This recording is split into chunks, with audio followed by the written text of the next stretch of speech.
seen the glory of the coming of the Lord. He is trampling out the vintage where the grapes of wrath are stored. He hath loosed the fateful lightning of his terrible swift sword. His truth is mighty.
FB and BC. FB. You're doing it at the FB? Yes. Yeah, but your piece, New York wasn't doing like that. Back there.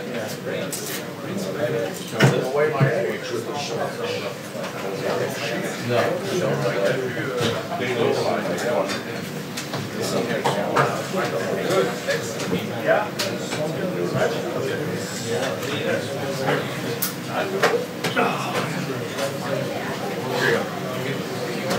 Thank you.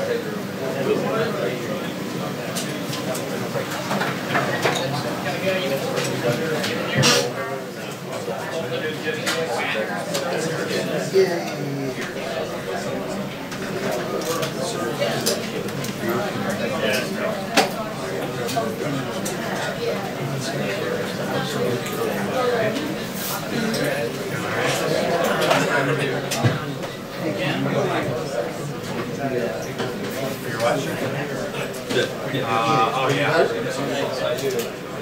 One more time? Yep.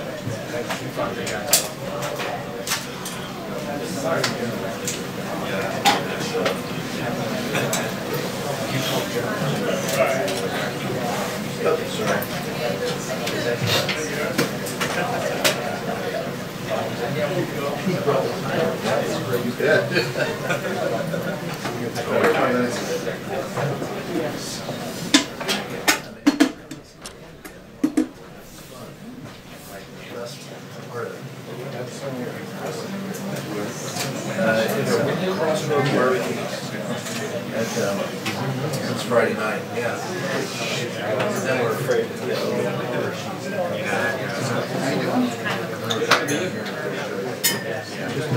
Vacation, so great. Yeah, to come back. Yeah.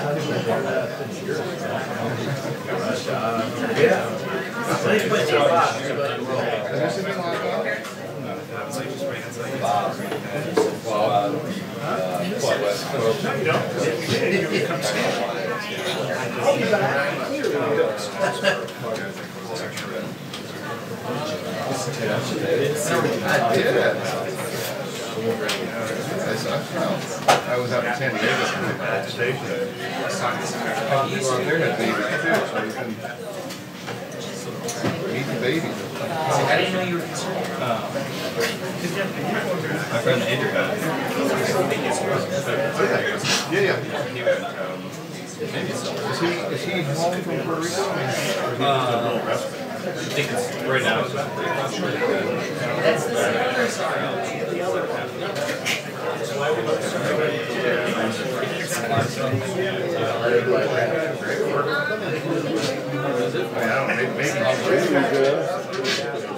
I was keeping this warm for every time I had it. Oh, yeah. It's warm, right?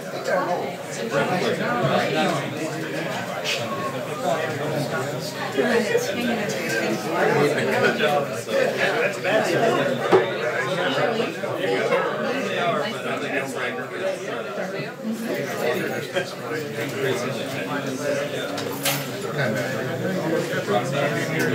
Yes, yes.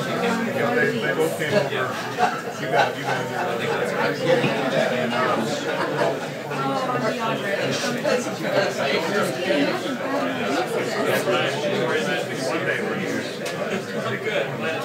Yes, it is. We're all waiting. I'm sorry.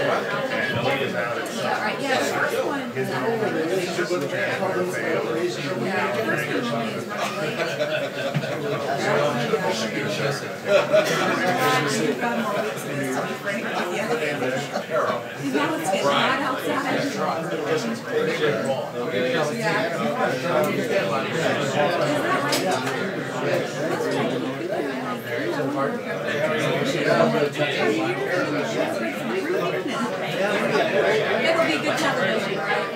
Yeah. There you go.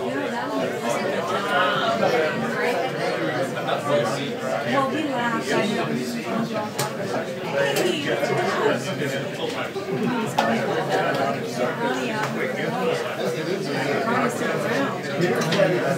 guess this week is not about Easter. Well, they were. You've got all kinds of medical attention here, right?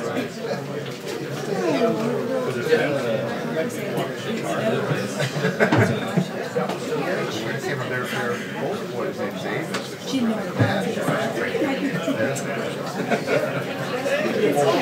we see on television, like,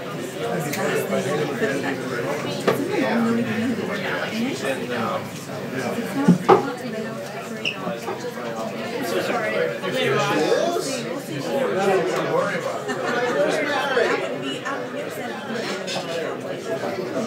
Mary's going to come through at some point. And everyone Things that have to do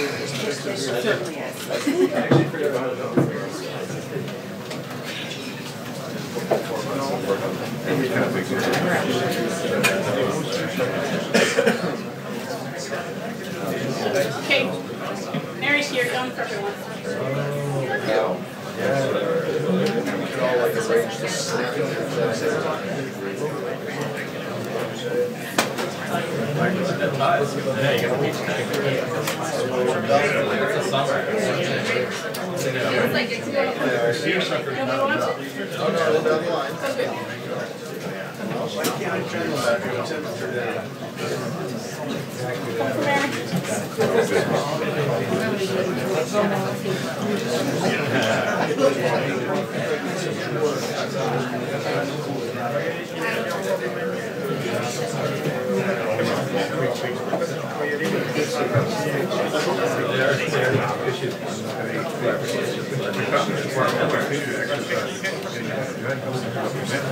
Is Jay go ahead?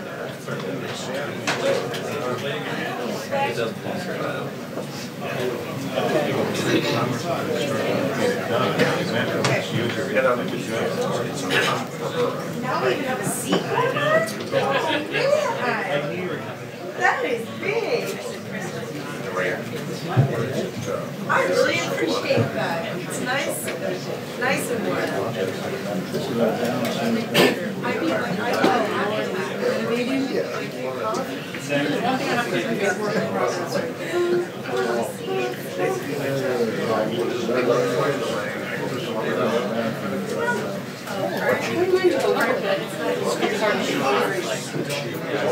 If you don't mind, I'll tell you what, it's just about half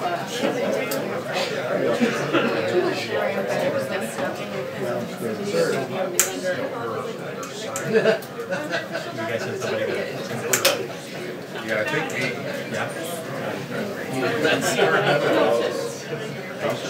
Ready?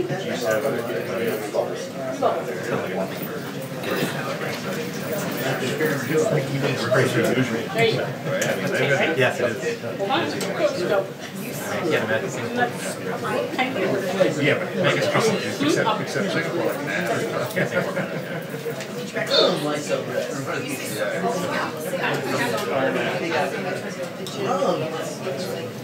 Yeah, good afternoon to you. This move to put the embassy from Tel Aviv to Jerusalem really is more symbolic than anything right now because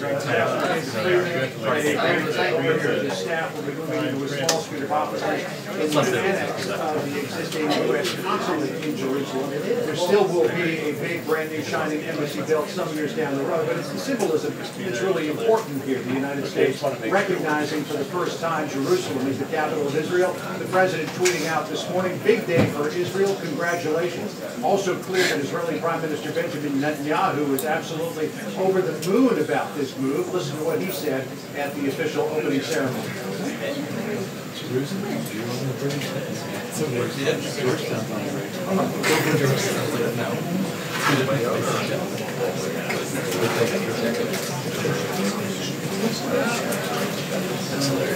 Probably the cash.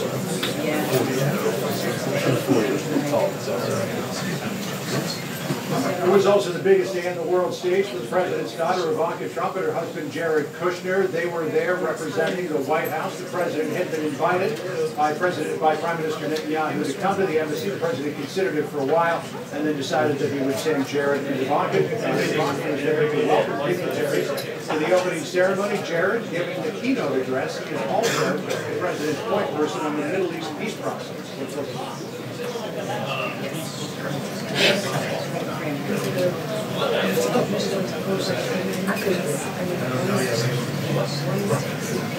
Randy Brown. Who? Randy Brown. This picture of his kid. Now he did a Sweetwater 420 Festival shirt on.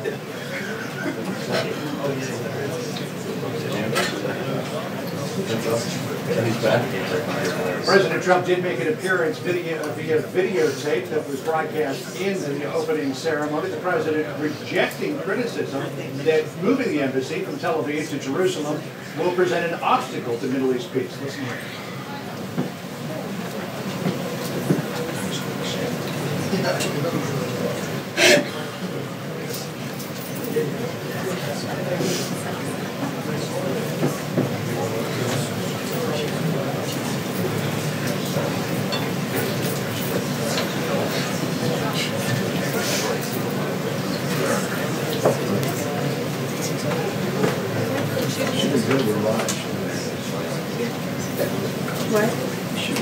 Unclear at this point whether the U.S. move to put the embassy from Tel Aviv to Jerusalem will start the ball rolling on some of our other allies moving their embassies. So far, our European allies have not shown any interest in doing that. However, countries like Paraguay, Guatemala, and Honduras say they are planning to make the move. So maybe we'll start small data and then gather speed from there. Thank you. You bet. Thanks.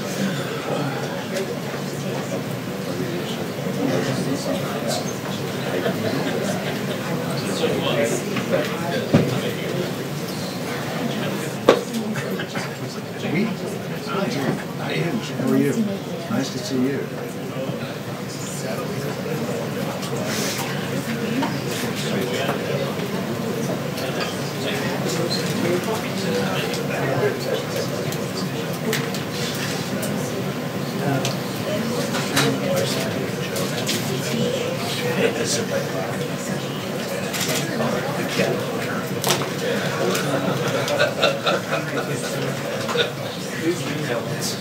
I'm not too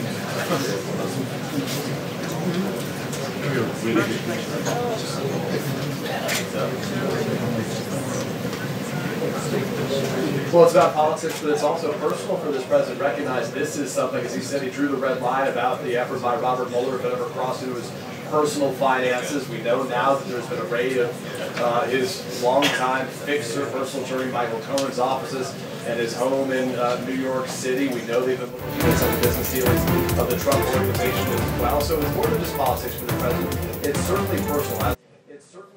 As the conversation we've been having with Phil, I think it's notable NBC News spoke to Rudy Giuliani again, and he's been speaking to a lot of us in recent days. He talked about this timeline, the fact that Thursday marks the one-year mark for this Mueller investigation, suggesting that this thing should be wrapping up soon. But compare it to other investigations. Ken Starr's investigation going 4 years, the Benghazi investigation 2.5 years. So it's possible this thing still has a ways to go. Rudy Giuliani, in a conversation with me recently, said the hope was that they sort of have this thing wound down by this Thursday, by that one-year mark, in terms of any decision being made about an interview. They were initially hoping to get that done, but now Giuliani tells NBC News, given the fact that the North Korea summit's expected to take place on June 12th, less than a month from now, he thinks it'd be a bad idea to take the president's concentration away from that, and he suggested, among other things, that he wants to know that Robert Mueller has really sort of drafted his written report to make real progress before there is any questioning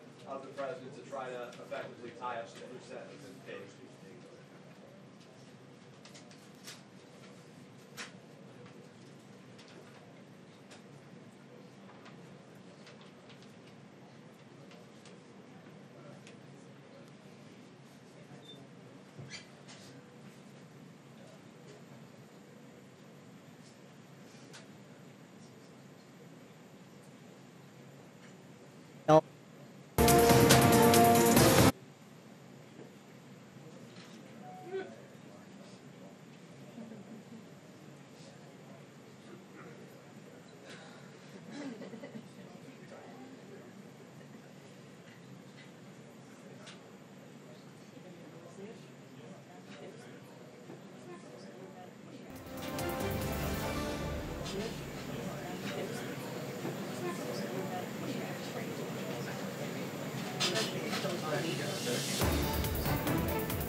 Like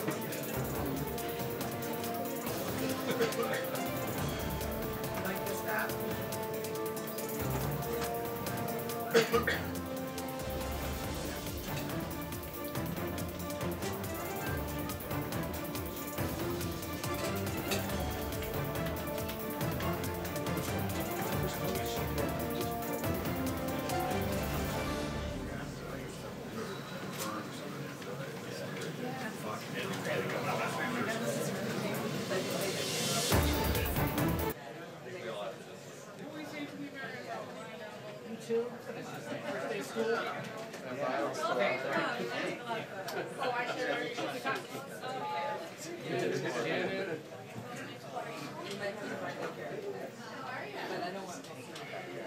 You can take care of me with the time, right?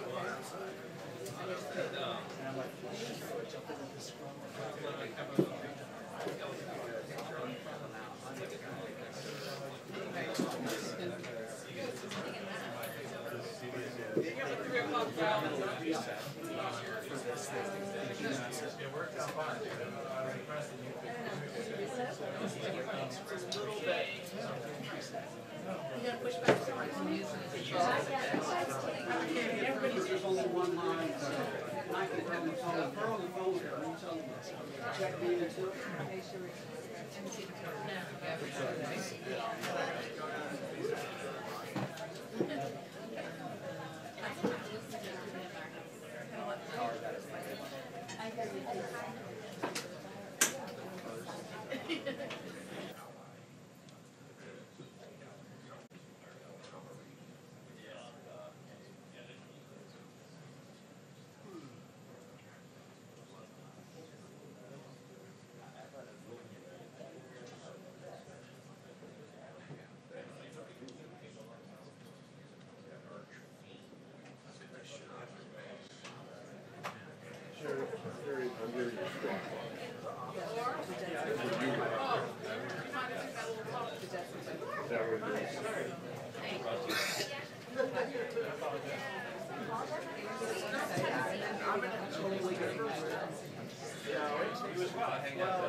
Don't worry, your faculty so much smarter than me. How are you? What are you guys taking? Hello. Got it. Take me and back. Nobody's answering the phone, so I'm not,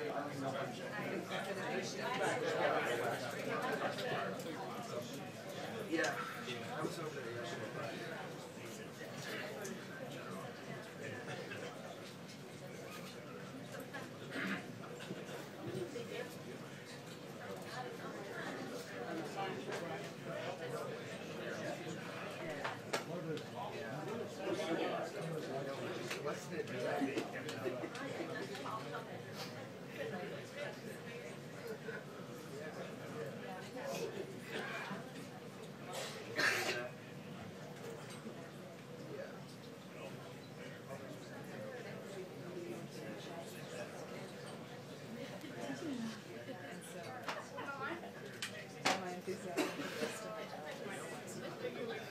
Where were you at your resource?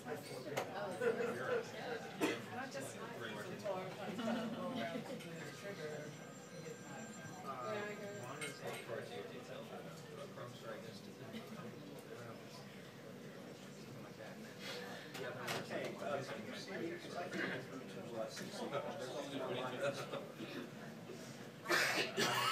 It's called me or no? I'm just gonna record right now that. I'm sorry, That's okay. Well, we're not joking. Still Friday. Do they send you the rest? He turns back into Monday again. Does it? Hey, no worries. Good to see you. Yeah, thanks. yeah. Oh, sorry. You're all Wow.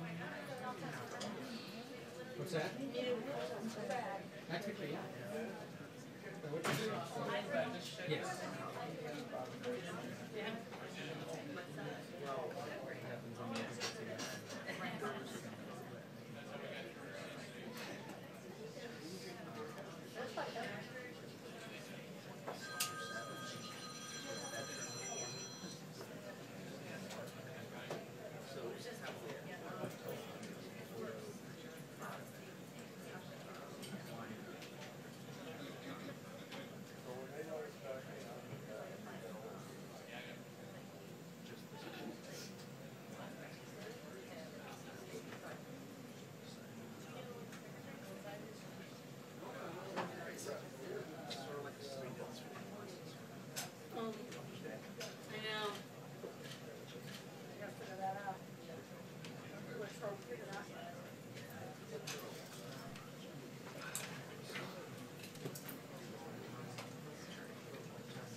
They were summoned back.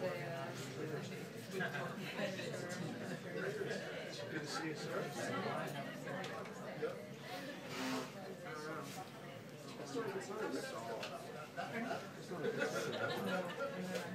Press who would like to collect their gear.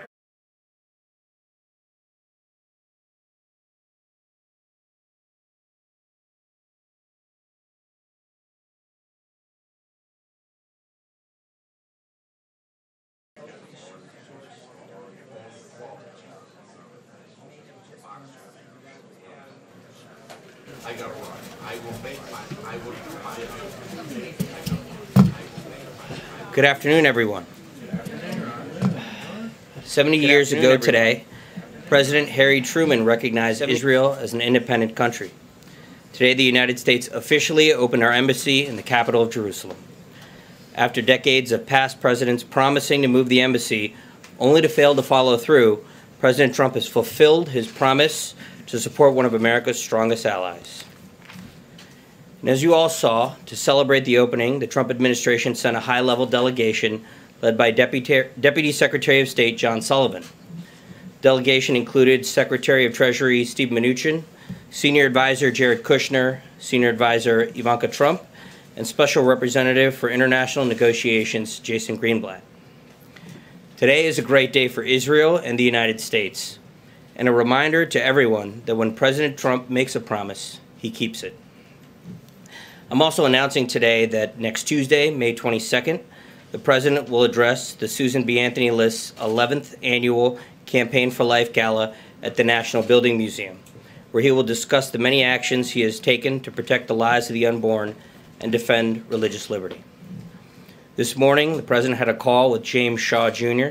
to commend his heroic actions and quick thinking last month at a Waffle House in Tennessee. Mr. Shaw saved lives when he wrestled a gun from an active shooter who had opened fire. Lastly, over the weekend, we sadly saw another terrorist attack in central Paris. Our thoughts and prayers are with the victims and their families. We stand in solidarity with the French people and their government against this vicious act of terrorism and pledge any assistance needed. With that, I'll take your questions. John. Raj, a couple if I could. At the same time, there was a celebratory air in Jerusalem as the U.S. was moving its embassy. In the south of Israel, along the border with Gaza, there was a lot of violence that resulted in more than 41 people losing their lives. Is the president concerned about the demonstrations there and Israel's response to people trying to climb over the fence? Well, we're aware of the reports of continued violence in Gaza today. The responsibility for these tragic deaths rests squarely with Hamas. Hamas is intentionally and cynically provoking this response, and as the Secretary of State said, Israel has the right to defend itself. Also, what's the president's thinking on ZTE? I mean, here is a company that violated U.S. rules regarding doing business with North Korea and Iran. It was, according to the Commerce Department, appropriately sanctioned for that, fined $1.2 billion. You have the heads of 6 intelligence agencies telling Congress back on February 13th that they wouldn't use ZTE devices because of counter-espionage concerns. They also wouldn't recommend that American citizens use ZTE or Huawei devices. So what's the president's thinking with that tweet over the weekend about wanting to rescue ZTE? Obviously, this is part of a very complex relationship between the United States and China that involves economic issues, national security issues, and the like. And it's an issue of high concern for China that's been raised with the U.S. government and with our administration at various levels. So the president has asked Secretary Ross to look into it, consistent with applicable laws and regulations. I guess I wanted to follow on that. Did the president give Secretary Ross any specific instructions on how he wanted that case to go? And when you say that it was raised, I assume you mean in the context of the ongoing trade discussions between the U.S. and China. So is there a sort of direct linkage there where China could make a concession on, retaliatory tariffs, and so we'd see from the U.S. kind of easing back on ZTE? Well, he's asked Secretary Ross to look into the matter, again, consistent with applicable laws and regulations. And it's been brought up at a number of levels, as part of bilateral talks on a number of issues. I wouldn't restrict it to just the talks that you're referencing. Follow on that. Yeah. Didn't the Commerce Department make an independent judgment when they decided to issue this sanction against ZTE? So can you talk about the significance of bringing it up again now? How much does it have to do with the impending summit with North Korea? You know, critics will say that the president wants China's support, needs China's support, and that is why he is now backing off on this sanction against ZTE. It's part of, again, the U.S. relationship with China, which is complex. It has economic factors, it has national security factors. This is just one of many factors. And again, the president is asking the Secretary of Commerce to look into the matter consistent with laws and regulation. Second question, Raj. Cecilia. Thanks, Raj. Senator Lindsey Graham said, I wish somebody from the White House would tell the country that what Kelly Sadler said was inappropriate, that that's not who we are as a Trump administration. Why not just apologize so America doesn't think that that is an acceptable way of speaking inside this White House? Well, I understand the focus on this issue, but it's going to be dealt with and has been dealt with internally. You know, I was told, I was told Kelly Sadler called the McCain family late last week and did apologize. And beyond that, I don't have further comments. Kelly Sadler told Meghan McCain that she would apologize publicly, and that has not yet happened. Why has that not happened? Well, I wasn't on the call. I was told she made it prior to the story being published, and she apologized for the comments. She apologized directly to the family. Are there any concerns that this White House seems more concerned about the fact that there was a leak than about the content of what was said? Well, I think, you know, we're concerned about all sorts of matters, but this is an internal matter. It's being addressed internally, and I don't have anything further to add. It wasn't internal. Can you explain how it's being addressed internally? Obviously, if I explain all that, then it won't remain internal. Still employed here at the White House. She is still an employee here at the White House. She came to work today. Why hasn't she publicly apologized as she told Meghan McCain that she would? She has addressed it with the family directly, and I don't have anything further to add. Really quick, Raj, on ZTE, how does the President Trump's statement that too many Chinese jobs are at risk square with his campaign promise that China is stealing American jobs? Well, I don't think this has, frankly, any bearing on the president's campaign promises. Let's just look at the overall economic record, right? The president has overseen an economy in which we have the lowest unemployment rate since 2000, right? It's at 3.9%. Over 2 million jobs have been created since this president took office. And with respect to trade with China, he's been tough. Let's put this into context. I mean, this president has taken China to task for its unfair trade practices. Through this Section 301 investigation, he's introduced and proposed up to $150 billion of tariffs on China for intellectual property theft, dumping, and a range of inimical Chinese economic action. So he's been tough, and he's confronted them, but on this issue specifically, he's asked the Secretary of Commerce to take a look at it. Steve. Raj, the death toll is over 50 in Gaza. Is the U.S. calling on Israel to use restraint in dealing with these protests? Well, we believe that Hamas is responsible for these tragic deaths. That their rather cynical exploitation of the situation is what's leading to these deaths, and we want them to stop. So there's no burden on Israel to do something to sort of rein it in?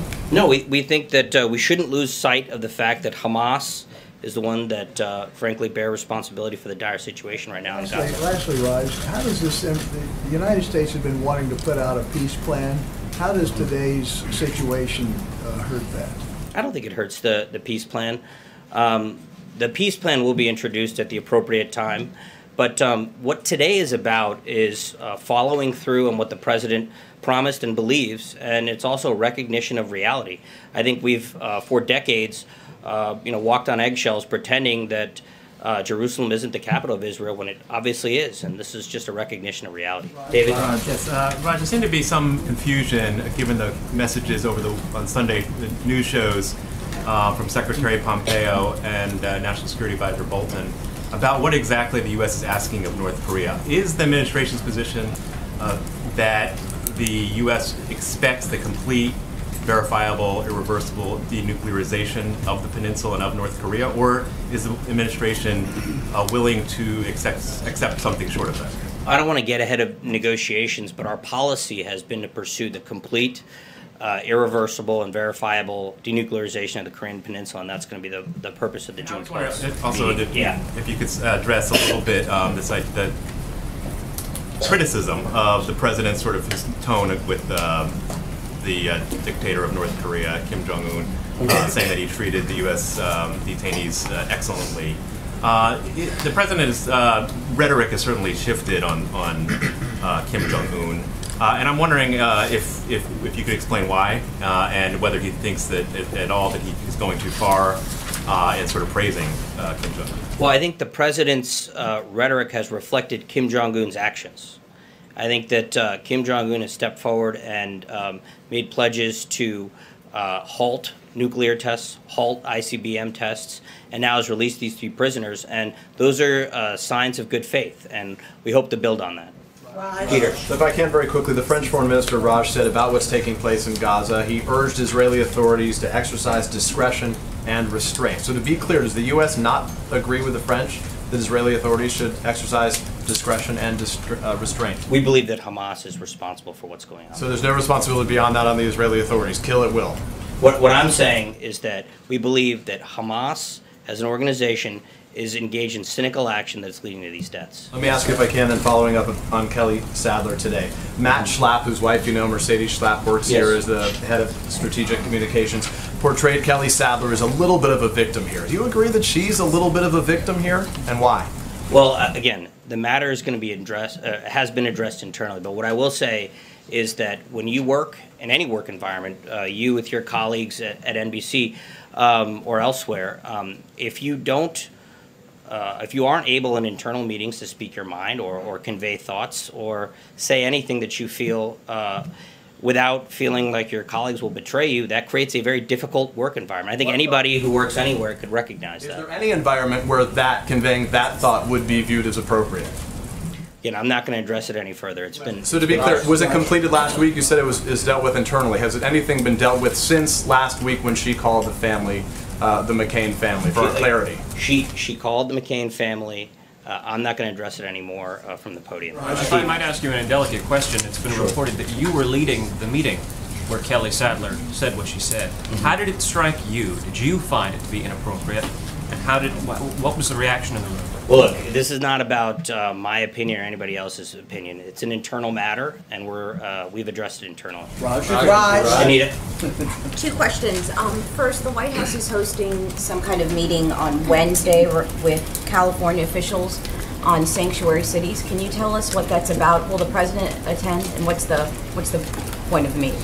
Well, I can't obviously get ahead of the meeting, but look, the Department of Justice is engaged in certain litigation regarding sanctuary cities in California. We believe that California should help us, and all municipalities and states should help the federal government in enforcing federal law, in helping to deport, when appropriate, criminal illegal immigrants, and help, I guess, stem the tide of illegal immigration into the United States. It's actually on the rise now. It's a point of frustration for the president, for the administration. So that'll be part of, obviously, what's discussed. No negotiation. This is just to solidify your point. I think that... I'm saying that I'm not going to get ahead of the meeting. Okay. And this, my second question is, the president's going to Capitol Hill tomorrow to meet with Senate Republicans. Can you tell us about that meeting? And the topic of the conversation, and also, do you think he will not get asked by senators about the Kelly Sadler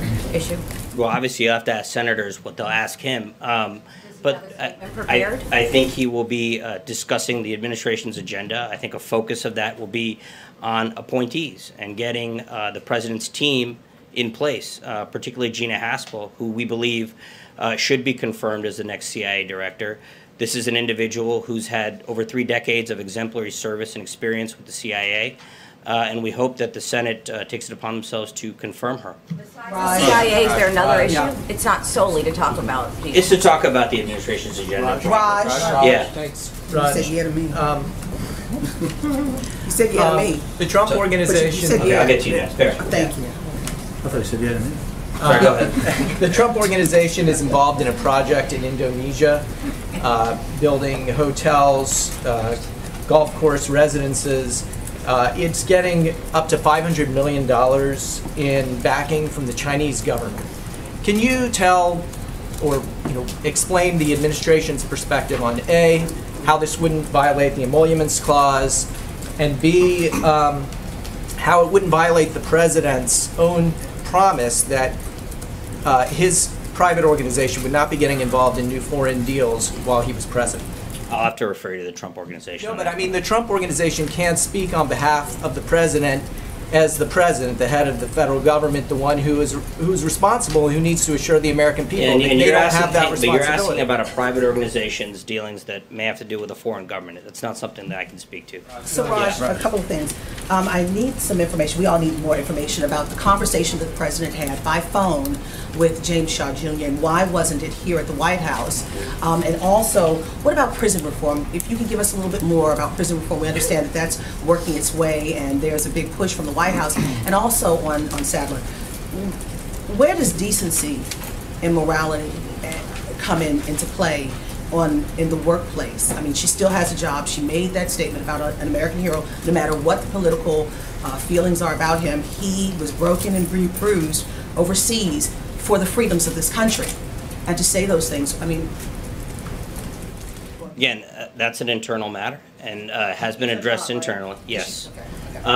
You mentioned prison reform. We're pleased to see last week the House mark up with a pretty broad bipartisan vote prison reform legislation that the White House is supportive of, that particularly Jared Kushner has been very involved with. We believe that that legislation can help reduce costs at prisons and improve quality.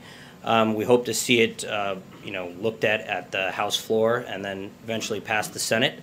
And with respect to James Shaw, it was a conversation that the president asked to have. And House, why not? I mean, he's saluting heroes. Honestly, I don't know if he was invited. I just honestly don't have more for you on that. Raj, thank you, Raj. I wanted to ask you about the embassy opening today. The person who delivered the invocation, Robert Jeffries, he's made some statements in the past that he believes that Muslims are going to hell, Jews are going to hell, Hindus are going to hell. Do you think that, considering especially his remarks about Jews, that he's one of the right people to speak at the opening of our embassy in Israel? And can you give us a little information on how that came to be? Well, I honestly don't know how that came to be, and I know that I think it's Pastor Jeffries, has had a strong relationship with many people in the faith community, as well as folks in the administration and Republicans on the Hill and others. I believe Democrats as well. So I think that he has a long-standing involvement with public officials. Beyond that, I don't really have a whole lot to add. Do you think it's appropriate for a person who said that Jews are going to hell to speak at the opening of our embassy in Israel? I haven't seen those remarks, but obviously those aren't remarks that the president makes. Yes, Aaron. So I have two questions for you. First, on ZTE, did the Chinese government give any specific concession for the President of the United States to tweet in support of a Chinese company? No, the president has asked Secretary Ross to look into the matter, consistent with... Why did he do that? The issue has been raised at many levels by the Chinese government with various levels of our administration. Just raising the issue was enough to spawn a presidential tweet? It's a significant issue of concern to the Chinese government. And in our bilateral relationship, there's a give and take, and we discuss these issues. And then another on the president's tweet on Paris. He said that America needs to change its thought processes. What did he mean by that? What was he hinting at? Well, I think that the president wants the United States to be tough on terrorists. Wants our government to be tough on terrorists. I haven't asked him about that specific tweet, but I think his thoughts on how to address terrorism are pretty clear, both through the legal system, through our international, through our foreign affairs policy. So just understanding the existential threat that terrorists pose to American citizens and addressing it accordingly. Right. Yeah. Raj, on the issue of peace between the Israelis and the Palestinians, when was the last time the White House reached out to Palestinian leadership? And will, given the high numbers of casualties, Palestinians calling what's happened today a massacre, will the White House be reaching out? Well, I don't honestly have an answer for you on that. I'll get back to you. Just follow up then. Sure. I mean, Jared Kushner in his speech pointed a finger at the Palestinians, saying they were responsible for provoking violence. But given the fact that it's only Palestinians that are being killed, should Israel not shoulder some of the blame? Well, as I said earlier, we believe Hamas bears the responsibility. Look, this is a propaganda attempt. I mean, this is a gruesome and unfortunate propaganda attempt. I think the Israeli government has spent weeks trying to handle this without violence. And we find it very unfortunate. Throwing rocks 50 meters from the wall, and we're faced with sniper attack. I mean, is the White House in denial of the split-screen reality that's occurring? Again, we believe that Hamas is responsible for this. Blake? Thank you. Let me ask you, on ZTE, the congressional hearing that John was talking about, in which the intelligence chief said that people should not be using ZTE products because of security concerns. Does the president himself believe that there is a security concern involved with ZTE? I haven't asked him about that. But again, he has asked the Commerce Department to look into this matter consistent with applicable laws and regulations. Speaking of the Commerce Department, Wilbur Ross said at the National Press Club just a little while ago, he said of the meeting this upcoming week with the Chinese, he said, "It wouldn't surprise me if they bring up ZTE, but our position is that it would be an enforcement action separate from trade." Is that the position of the White House, that whatever may or may not happen with ZTE, that has nothing to do with trade negotiations, or does it? Well, I think Secretary Ross speaks for the U.S. government on this matter, and the president has asked him to look into it. I haven't seen those remarks, and I'm sure there'll be some follow-up conversations, but he does reflect our view. And on the Supreme Court decision today on sports gambling that allowed now states to go forward with that, does the White House have any opinion one way or another on the decision today? I don't have a reaction for you just yet. Raj, on Israel, the United States and the White House are hoping to release their peace plan in the next few months. Going back to that split screen, I understand that you're blaming these on Hamas, but does the White House feel that the position is undermined now by these deaths that have happened today, that have, last time the count was at 52? No, we don't. Look, the peace plan will be brought forward at the appropriate time. It can be evaluated on its merits, but the actions today, both the opening of the embassy in Jerusalem and these tragedies in southern Israel, we don't think will impact the peace plan. And on a different foreign policy topic, sort of, the president isn't going to the royal wedding this weekend. Today we saw him deliver a video address at the embassy opening. Will he deliver an address of some sort by a video? Is he sending a gift? Is there anything you can tell us about that? I don't have anything for you. Yes. Last month, Sarah said that the allegations against the governor of Missouri. Last month, Sarah said the allegations against the governor of Missouri were concerning. The governor now is on trial this week. Does the president believe he should resign? He's campaigned with him. He's been out with him. He's met him several times. Does he believe he should resign, irrespective of the verdict, or if the verdict comes down in his favor, should he not resign? I'll have to get back to you on that. I don't have anything. Yes. Raj, thank you, Raj.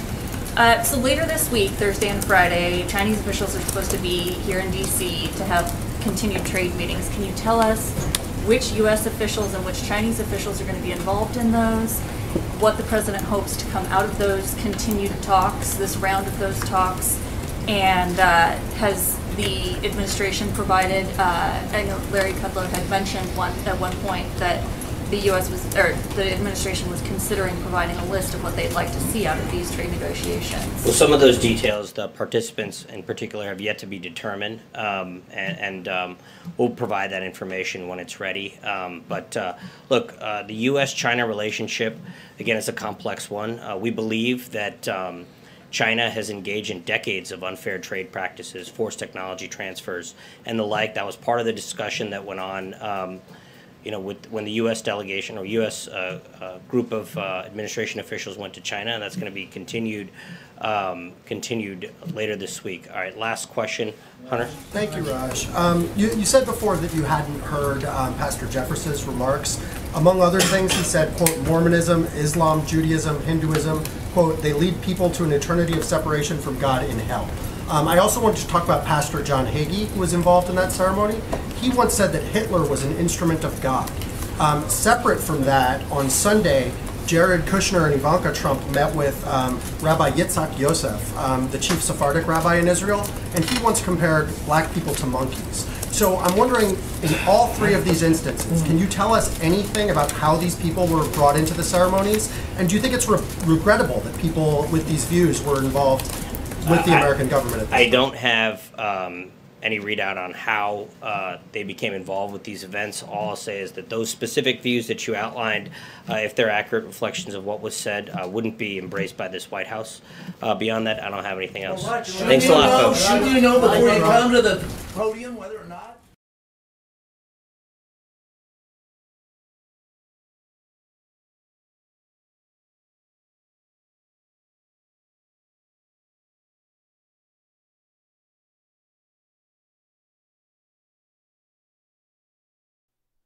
Hello, hello. Okay.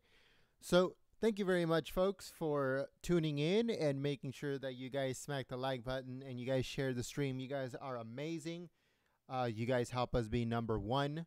And we appreciate all of your help and all of your support by sharing the stream on social media, sending it to other patriots and stuff like that. So thank you so much. Also, thank you so much to the moderators for coming out, keeping the chat clean and enjoyable for everyone. Also, thank you so much to Cat Lover for the $5 on Super Chat. Those Super Chats help us a lot, so thank you so much for all of your support. So yeah, folks, thank you so much, like I said, for sharing the live stream. That is the best way to support the channel. That's the best way to support us. We appreciate the donations and stuff like that. Those are great. Thank you so much for those. But if you can't donate or whatever, that's fine. Sharing the stream just helps out the channel so much, and it makes us bigger, it makes us better, and it reaches out more people. So that's a very good way of helping out the channel, is by sending it through a email, sending it through a text message, sharing it on Facebook and Twitter and Gab and 4chan and Reddit and stuff like that. So it doesn't matter how many people you have. If those people send it to other people, it just creates such a huge support. So we thank you so much for sharing on social media. Yeah, so if there's any more live streams coming later today, then we're going to be streaming it here live. If not, we're going to be uploading a few videos, a few news videos. I know that the UN met today regarding what's going on at the Gaza Strip and between Israel and Hamas and all that stuff. So we're going to be uploading that later on today. We heard that Attorney General Jeff Sessions is also going to have a speech later on today. So we're going to be uploading a whole bunch of news videos, so stay tuned. If you are new, subscribe to the channel, smack the like button, and I hope to see you guys here next time. My name is Jen. I'm from Golden State Times, and I'll see you soon. Peace.